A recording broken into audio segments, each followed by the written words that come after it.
Far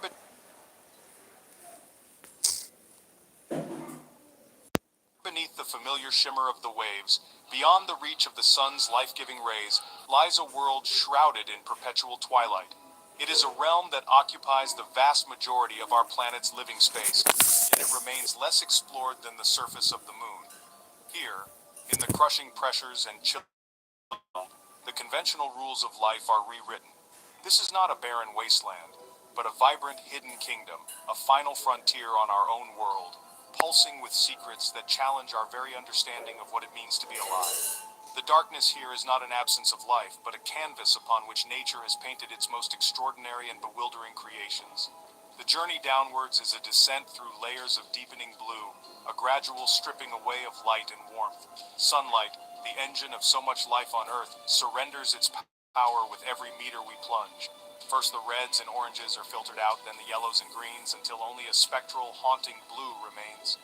Soon, even that fades into an absolute inky blackness. It is an environment of extremes, where the weight of the water column above exerts a force that would crush a car as if it were a tin can.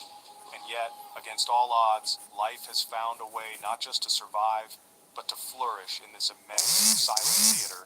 In this profound darkness, communication and perception take on new, fantastical forms.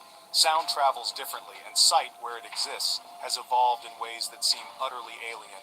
Many inhabitants have abandoned vision altogether, relying instead on heightened senses of touch, taste, and the ability to detect the faintest of electrical fields or chemical trails left by their neighbors.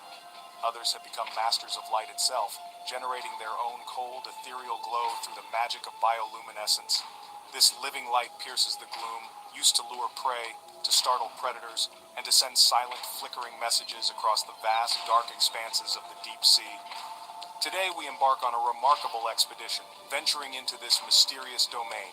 With the aid of advanced submersibles, our mechanical shells against the immense pressure, we will peel back the curtain of darkness. We will seek out the inhabitants of this alien world within our own, creatures so strange, so bizarrely adapted, that they seem to have sprung from the depths of imagination. Our journey will reveal life forms that defy belief, each a testament to the relentless inventive power of evolution. Prepare yourselves, for the abyss is waiting, and its residents are ready to be unveiled. Our first encounter in the Twilight Zone, a region suspended between the sunlit surface and the utter blackness below, brings us face to face with a true marvel of biological engineering. This is Macropinna microstoma, more commonly known as the barrel-eyed fish. At first glance, it appears almost conventional, its small silver body moving with quiet grace through the water column, but its most astonishing feature is hidden, a secret held within a transparent, fluid-filled dome that forms the top of its head. This living canopy protects a pair of eyes unlike any other in the animal kingdom, a feature that gives this creature its evocative name. The barrel-eyed world is one of faint, shifting light, where the last vestiges of sunlight from the world above filter down as a dim, ethereal glow. To survive here is to be a master of observation, to catch the faintest silhouette of potential prey passing overhead. To this end, the barrel eye has evolved enormous, tubular, barrel-shaped eyes. These are not positioned on the sides of its head as one might expect, but are instead embedded within it, pointing directly upwards. They act like twin telescopes, super sensitive to the faintest glimmer, constantly scanning the ceiling of their world for the shadows of unsuspecting crustaceans and jellyfish. For decades, scientists were baffled by this creature. Early specimens brought to the surface in nets were often damaged, their delicate transparent domes ruptured by the change in pressure. This led to the belief that its eyes were fixed in their upward-gazing position, a seemingly great disadvantage. How could it possibly feed if it could not see what was directly in front of its own mouth? It was a puzzle that cast the barrel eye as a beautiful but flawed oddity, an evolutionary dead end. The truth, as is so often the case in the deep sea, would prove to be far more ingenious and surprising than we could have ever imagined. The mystery was solved only recently, with the advent of deep-sea remotely operated vehicles, or ROVs. These robotic explorers allowed us to observe the barrel eye in its natural, high-pressure habitat, completely undisturbed. It was here, in the silent, dark waters, that the fish revealed its spectacular secret. The transparent shield is not just a window, but a dynamic part of a sophisticated visual system. The creature's true brilliance lies not just in what it can see, but in its incredible ability to change its entire field of vision. a trick that makes it one of the most effective hunters of the Twilight Zone. Observing the barrel eye in its element is like watching a hunter with a secret weapon. It typically holds its body in a horizontal position, drifting almost motionlessly in the water column, its powerful, upward-pointing eyes scanning the water above. The green pigments within its lenses are thought to filter out the ambient sunlight from the surface, making the bioluminescent glow of its prey, particularly jellyfish, stand out more clearly against the dark background. It is a patient predator, conserving energy in this food-scarce environment, waiting for the perfect opportunity to present itself from above. Its large, flat fins provide exceptional stability, allowing it to remain perfectly still for long periods. The moment of truth arrives when a potential meal, perhaps a small siphonophore, drifts into its line of sight. This is when the barrel eye executes its remarkable maneuver. As it ascends towards its target, it performs a stunning biological feat. Its entire visual system rotates.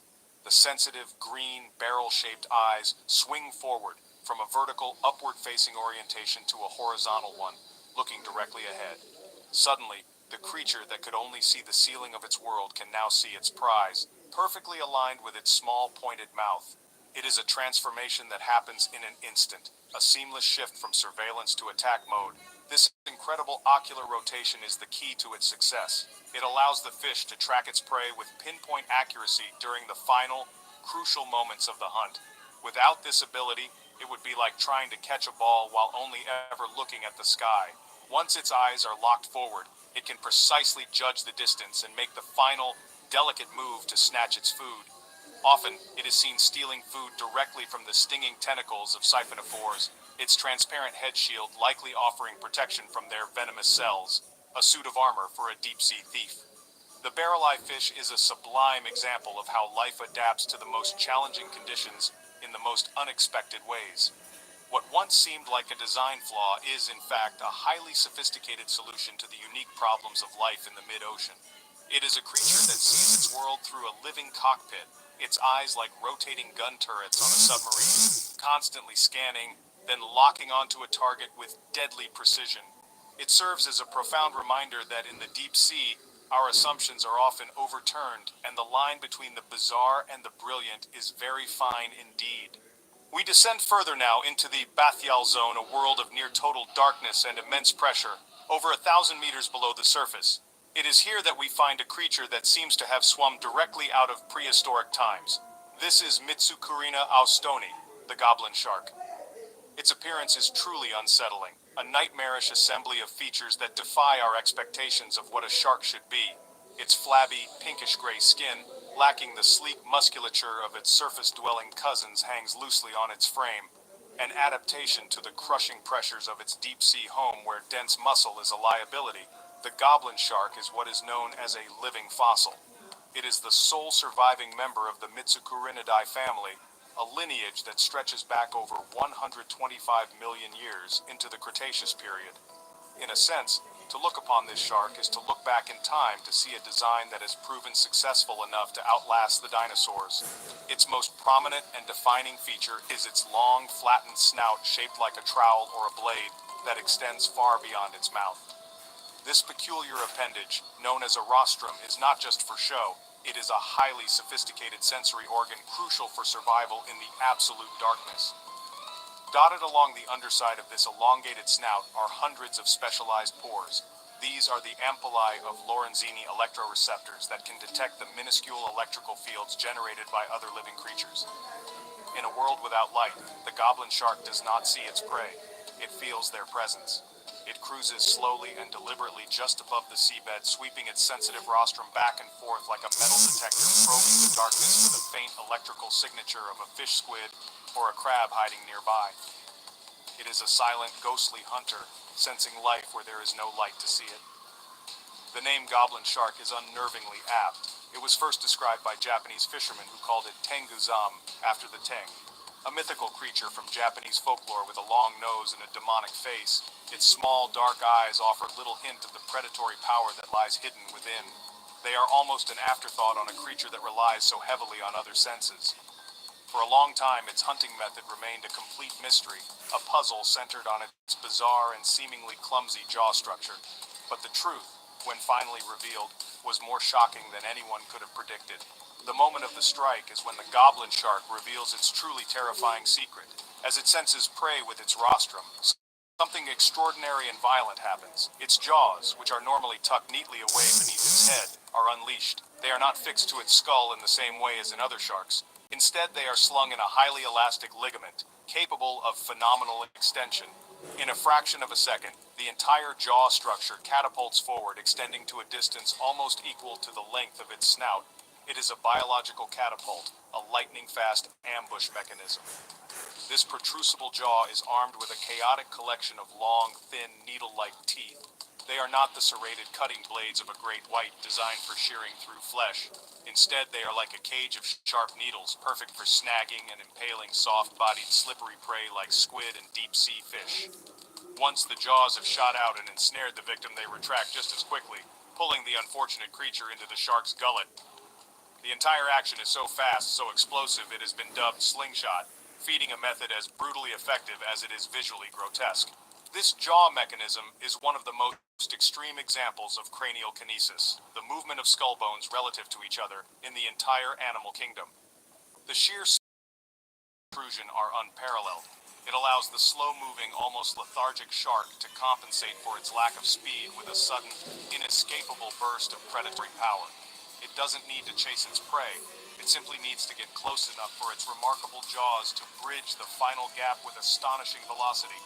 It is an adaptation perfectly suited for an ambush predator in the dark.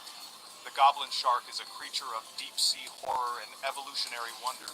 Its flaccid body, its phantom-like senses, and its monstrous slingshot jaw paint a picture of life pushed to its absolute limits. It is a relic from a bygone age, a survivor that has carried the ancient blueprints of its ancestors into the modern day, thriving in an environment that is as hostile as it is mysterious. It reminds us that the deep ocean is not just a place of beauty, but also a realm of ancient terrors, where the strategies for survival can be as alien and as frightening as any fiction. In the crushing blackness of the abyssal plain, where sunlight has never reached, a world of unimaginable strangeness thrives. Here, life exists on a knife's edge, sustained not by the sun, but by the very heat of the Earth's core. Vents bubble with superheated, mineral-rich water, creating oases of life in the desolate expanse. A ghostly white sentinel guarding the secrets of the deep. This is the Yeti crab, Kiwa hirsuta. Its discovery in 2005 near Easter Island sent ripples through the scientific community, for it was not just a new species, but an entirely new family of crustacean. Its most striking feature, of course, are its arms, its chelae, which are covered in dense, silky, hair-like structures known as setae. These are not for warmth nor for show. In this lightless world, every adaptation has a profound and vital purpose. These hairy appendages are, in fact, farms, a living pantry cultivated by the crab itself in one of the most extreme environments on our planet. The crab rhythmically waves its arms back and forth in the mineral-rich plumes erupting from the vents. This constant hypnotic dance is not a ritual of courtship, but of agriculture. The setae provide a vast surface area for chemosynthetic bacteria to colonize and grow. These remarkable microbes are the primary producers here, harnessing the chemical energy from hydrogen sulfide and converting it into organic matter. The crab is, in essence, a farmer, carefully tending to its bacterial crop, a self-sustaining ecosystem carried on its own limbs, a testament to life's incredible ingenuity. Life in such close proximity to these hydrothermal vents is a dangerous bargain. The water temperature can fluctuate wildly, from near freezing ambient seawater to scorching jets exceeding 400 degrees Celsius. The Yeti crab must navigate this thermal minefield with exquisite precision, positioning itself perfectly to cultivate its bacterial gardens without being boiled alive. It is a life lived in the twilight zone between fire and ice, a delicate balance that has been perfected over countless generations. Its pale, almost translucent shell offers little camouflage, but in a world without light, sight is a secondary sense, and survival depends on other, more subtle adaptations. The Yeti crab is functionally blind. Its eyes are vestigial, reduced to mere membranes of tissue, useless in the perpetual midnight of its habitat. It navigates its world through touch and a sophisticated sense of chemical gradients in the water. It can feel the flow of the currents and taste the concentration of minerals, allowing it to find the most fertile grounds for its bacterial flock. This sensory world, so different from our own, is rich with information, guiding the crab through the treacherous terrain of the vent fields. Every movement is deliberate, a calculated step in the complex dance of survival far below the waves. When it is time to feed, the crab uses specialized comb-like mouthparts to scrape the bacteria from its own setae. It is a harvest of its own making, a meal cultivated over days or weeks in the toxic brew of the vents. This unique form of farming provides a constant, reliable food source in an environment where sustenance is otherwise scarce and unpredictable. This remarkable relationship, a symbiosis between crab and microbe, is a cornerstone of this deep-sea ecosystem. The crab provides a home, and the bacteria provide the food, a partnership forged in the dark fires of the Earth's interior. The social life of the Yeti crab is still largely a mystery. They are often found in dense aggregations, sometimes numbering in the hundreds, clustered around active vents. Are they competing for the best farming spots, or is there a form of cooperation at play? Perhaps these large gatherings offer some protection, or perhaps they are crucial for reproduction, ensuring that potential mates are close at hand in the vast emptiness of the abyss. Each individual, waving its arms in a slow, synchronized ballet, contributes to a mesmerizing spectacle, a silent city of farmers thriving against all odds. Observing these creatures in their natural habitat is a monumental challenge, requiring advanced submersibles capable of withstanding immense pressure. Each glimpse we get into their world reveals more of the tenacity of life. The Yeti crab is more than just a biological curiosity. It is a symbol of adaptation, a reminder that life can find a way to flourish in the most inhospitable corners of our planet. It challenges our understanding of what is possible and encourages us to look deeper, for who knows what other wonders await discovery in the sunless depths of our oceans. We descend now, deeper still, into the bathyal and abyssal zones, a realm of crushing pressure and profound cold. Here, far from the familiar world of coral reefs and sunlit shallows, the ocean reveals its more ethereal inhabitants. In the inky blackness, a gentle, almost whimsical shape emerges, propelled not by jets of water, but by the slow, rhythmic flapping of two prominent fins. These fins, located on the sides of its mantle, bear a striking resemblance to the oversized ears of a certain animated elephant, earning this creature its charming name, the Dumbo octopus. This is Grimpoteuthis, a genus of deep-sea octopuses that are among the most endearing creatures of the abyss. Unlike their shallow water cousins, they do not swim by expelling water from a siphon. Instead, they rely almost entirely on these large ear-like fins, pulsing them gracefully to drift and hover through the water column with an effortless balletic grace. This method of propulsion is incredibly energy efficient, a crucial adaptation for life in the deep sea where food can be scarce and every calorie must be conserved. It is a slow, deliberate existence, a life spent floating like a ghost through the eternal twilight. The Dumbo octopus lives at astonishing depths, with some species found more than 7,000 meters below the surface, the deepest of any known octopus. At these depths, the pressure is immense, over 700 times greater than at sea level. Their bodies are gelatinous, lacking the rigid structures that would be crushed under such extreme force. This soft, pliable form allows them to withstand the immense weight of the water above them. Their shape is a direct consequence of their environment, a perfect example of evolution sculpting life to fit the most demanding of niches on our planet. Their diet consists of small crustaceans, isopods, worms, and other